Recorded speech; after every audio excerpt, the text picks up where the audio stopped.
Hi guys, welcome back to my channel. My name is Dominique Davis, also known as Brown and Bindi, and here on this channel we practice flexibility of the mind, the body, and the spirit. Today we are going to be talking about overfixation and obsession when it comes to manifestations, and two things that you can balance in order to shift your focus away from over obsessing and transforming into the type of person who manifests with ease.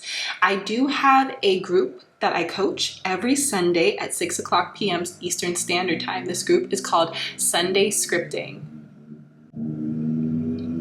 There's a child in this neighborhood with an ATV, and he just be messing the vibe up. He just be messing up the vibe. The group that I coach is called Sunday Scripting, and what we do is we script together, and then we talk about anything that came up during scripting, and then we meditate together.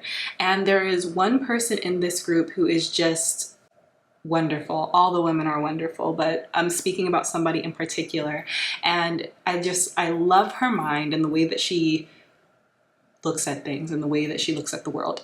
And she was saying that she has found her sweet spot, her manifesting sweet spot. She's now able to manifest whatever she wants, but she's realizing that her secret sauce is completely disregarding and letting go.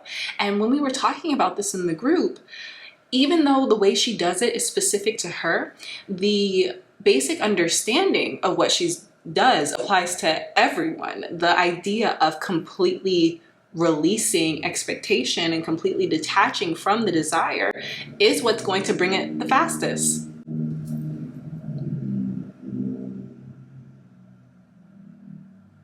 I'm gonna call your mom. Let's talk about feminine energy for a bit. Last week, we discussed prosperity and how prosperity is a feminine energy. Therefore, in order to attract prosperity, we have to step into our masculine and become people who can provide a safe space for prosperity. I personally believe that prosperity is a feminine energy because it is an emotion. Prosperity is a feeling. But now let's shift into the masculine. When it comes to more concrete desires and events that we are trying to manifest, I personally believe that those are more masculine. So in order to manifest things that are masculine, we must step into our feminine. And in order to do that, you have to have a basic understanding what the feminine is. The feminine is creative, the feminine is soft, the feminine is flexible, fluid, and the feminine is self-assured. And we are talking about healthy femininity, not toxic femininity, because it is none of those things. When it comes to attracting a more concrete event or object or desire, whatever, when it comes to attracting, it is not about action. Action is masculine. It is about the act of attracting through the vibration that you are emitting. And doing that means that a certain level of you understand and knows that you are worthy of what you are pulling into your reality. The ability to look at yourself, understand the different parts of yourself, and then say, okay, I understand all of these different things about myself, and I'm going to look at all of that and still decide that I am worthy, I am capable, and I can manage all of these things. That is a feminine action, because the ability to alchemize emotions, because let's be honest, when we think about ourselves, when we think about who we are in our past experiences, it's human nature for the negative things to come up. So the skill of allowing negative things about ourselves to come into our perspective and learning how to see it, not hide from it and not run from it, but to see it and then use our emotional intelligence to say, I see the whole picture. Right? I'm not in denial about anything. I'm not in denial about my insecurities. I'm not in denial about my shortcomings. I'm not in denial about who I am. But being able to see the full picture, I see what I want to work on, but I also see the positive parts about me, so that we can make sure that our worthiness is emitting the vibration that we need for it to, so that we could attract what we desire. Right? That whole process is a very feminine process. I'm calling your mom. And of course, for some of us, it's not worthiness. For some of us, it's believing that obtaining our desire is even possible. For some of us, it's learning how to realistically fit our manifestation into our lives. Whatever it is, mentally understanding how to make your manifestation believable is a feminine action. Being creative with your perspective so that you can change your belief system.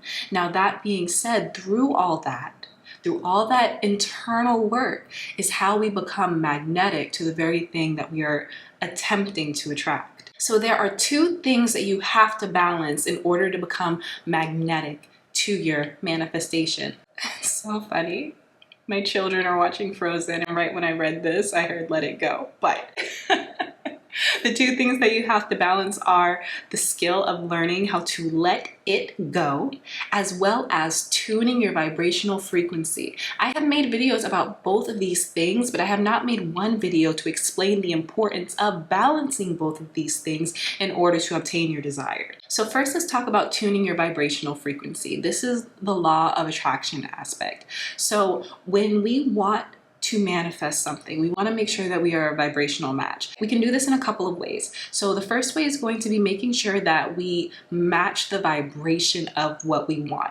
So what I mean by that is making sure that if what we want is a high vibrational experience, and most of us would like to live high vibrational lives, right? We want to make sure that we match that vibration. That's the first step. If you want a high vibrational experience, you need to make sure that you're vibrating at a high vibration. So this means that we're learning to lean into what makes us feel good, the thoughts that make us feel good, and also making decisions that are going to lead to us feeling better, even if we don't feel great today. Now that's the very surface level. That is the matching the high vibration. But then when we want to manifest something specific, not really a vague desire, but something a little bit more specific and tailored to our wants, that is going to be defining the frequency that you are vibrating at. And I believe that we do this through visualization and scripting and seeing it in your mind's eye.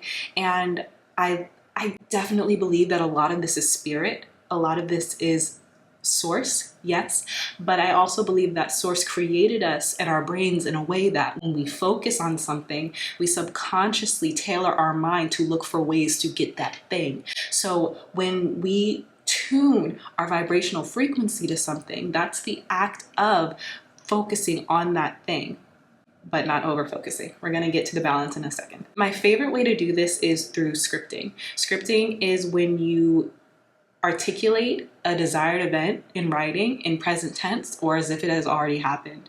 This way you can experience your desire before it actually comes into reality, and through that experience your brain can start to say, oh, this really happened. Well, if it really happened, then what would happen if this happened after? And then it starts to become realistic to you. You start to see how your life would look if this thing actually came into fruition. And through that action, you're able to feel it in your body. And when you feel it in your body, that's the vibrational frequency that you want to hold. I know I'm saying a lot of different stuff. There's a blog post on this. Check the description box. Yeah. Affirmations and visualization also work very well. Anything that allows you to feel as if your desire is already happening so that you can feel that frequency in your body. The majority of the time, when we understand what our frequency feels like, what our desired frequency feels like in our body, it feels a lot like alignment, because a lot of our desires lead us further into alignment because our desires are related to our path and our life purpose. So learning how to shift into alignment means learning what alignment feels like inside of your body. And that, well, I can just tell you what it feels like to me because it feels different for every person. But for me, that feels like mind and heart coherence. So that means that my nervous system is not upset, my body is at ease, and my thoughts, I still have a lot of thoughts. I'm not gonna even hold you, but my thoughts are still organized and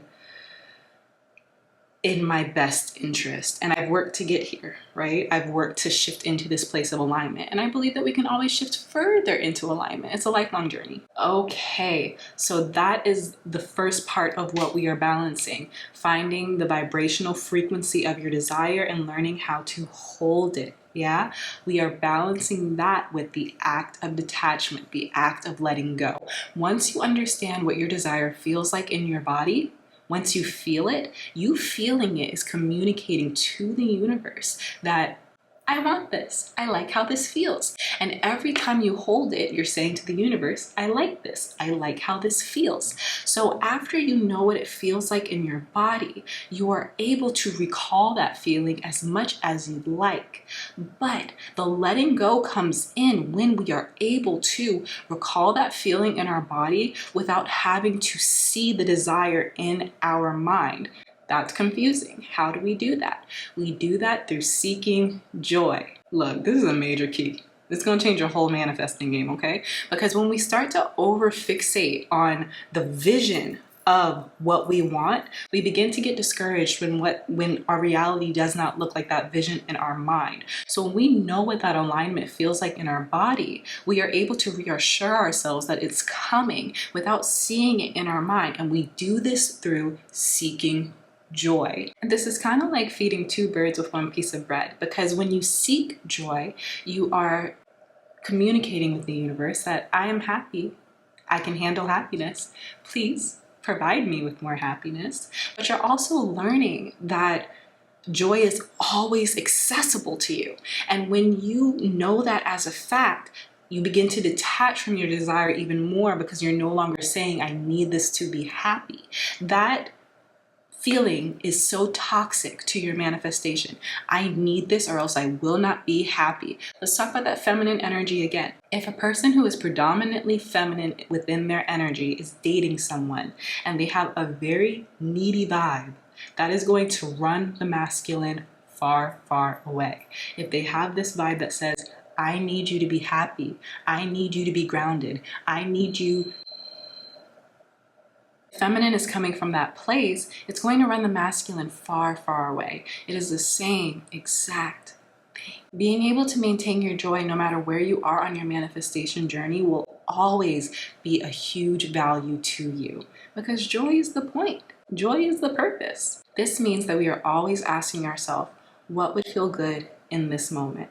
What can I do that would feel good in this moment? And this also means being honest with ourselves. When we ask ourselves, what can I do in this moment that would feel good? Making sure that we are not leaning into behaviors that are self-sabotaging, making sure that we're not leaning into behaviors that allow us to escape our problems or practice escapism to the point where we're not evolving. And you can always ask yourself, does this action align with the person I am becoming? And if you are pursuing joy from a pure place, chances are the action will, because in our desired realities, we are joyful. So understand the frequency of your desire, hold it, learn what it feels like in your body, and understand that you efficiently communicate it to the universe what you want. Then after that, know you've communicated, so you can let it go. You have permission to let it go like a dove in the wind. And then your job is to focus on increasing your joy. Everything you consume on television, everything you consume on social media, every choice you make, every thought you think, you want to start to ask yourself, does this contribute to my joy? Not because we're trying to become these like crazy happy people. I mean, I don't know about you, I'm trying to become crazy happy, but not because we're trying to become these crazy happy people, but because we're trying to understand the parts of our personalities that do not align with us being joyful people, so that we can acknowledge those parts of ourselves and then make the conscious decision to say, this part serves me and this part does not, so I would like to shift and no longer think or act in this way. All right. I think I got it all out. I hope you enjoyed this video, because I enjoyed watching it. If you did, give it a thumbs up so everybody on the tube of you knows that it's valuable. Also, if you would like me to expand on anything that I talked about today, let me know down below in the comment box. Last but not least, please make sure that you're subscribed and that you click that notification bell so that you can be notified when I come out with a new video, and so that you can become a reality bender yourself. I love you so much, and I will see you next video. Bye.